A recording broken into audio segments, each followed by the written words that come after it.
Flakes fell silently in the white landscape, but he saw, as clearly as if he were there, the bright stars of the moonless Afghan night. Elijah never talked about his secret missions. He had joined the army at 19, without discussing his decision with anyone, not his two brothers, his sister, his friends. Definitely not his father. But there were reasons for that. "Dear God," Drew whispered, "let me make up for what I did to him. Please, give me that chance." For 15 years, he'd convinced himself he'd done the right thing when he'd kicked Elijah out of the house and sent Jo Harper back to her family. Even now, Drew accepted that he'd had no other choice. That didn't mean he didn't have regrets. AJ, Sean, and Rose would forgive him if he died on the mountain he loved, but they'd never forgive him if their brother was killed. That Elijah had chosen to become a soldier and accepted the risks that came with it wouldn't soften his siblings from holding their father responsible for driving him away from the only place he'd ever truly wanted to be. Drew scooped up snow into his waterproof glove and formed it into a smooth ball. 2 weeks ago, he had held in his palms a dozen fragrant pink blossoms that had fallen from Washington's famous cherry trees, even as Jo Harper, in her early 30s now, had scrutinized him, obviously wondering if he was half out of his mind. He hadn't gone into his other reasons for coming to Washington. It seemed crazy now. Crazier even than his reasons for seeking out Jo. More visions emerged, as clear and real as the one of his son in battle.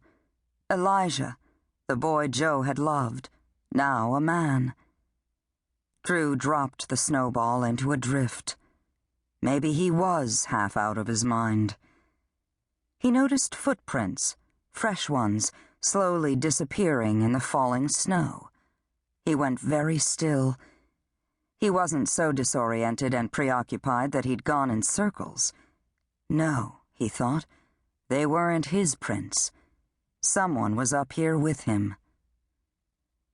Drew crept past the spruce and, just ahead, saw the little house he had spent most of last fall building. He hadn't bothered with permits.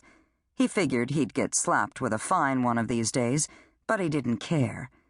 He hadn't meant for the project to get away from him the way it did.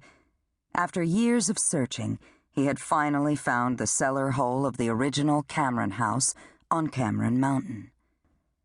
He had started by clearing out some trees and fixing up the rock foundation, and next thing he knew, he was drawing up plans for a simple post and beam structure, more shed than house, really.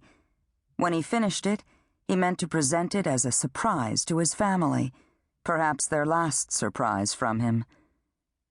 The closest trail was up the remote north side of the mountain from a seldom-used old logging road. His great-great-grandfather would have taken that route 200 years ago. Few even knew about it anymore, and it was impassable for most of the winter. Drew stopped, held his breath. There. Voices. "We have to think through every detail of every assignment." A man's voice. Arrogant. Deliberate. "We can't go off half-cocked. We have to plan." "You plan." It was a woman this time. Impatient. "I'll take action." "This is business. We're being paid to do a job. It's not some adventure to keep you in adrenaline rushes, just because you don't need the money. I want the money. That's enough for me." "You've never killed anyone," the man said quietly. A slight pause. "How do you know?" The door to Drew's little house opened, but he didn't look at who stood on the threshold. Instead, he gazed up into the falling snow, letting one flake after another melt on his face. Now he understood his visions. He understood why he was here on Cameron Mountain at this moment. It was meant to be. He was a father who would get his wish. His son would live. Elijah will come home.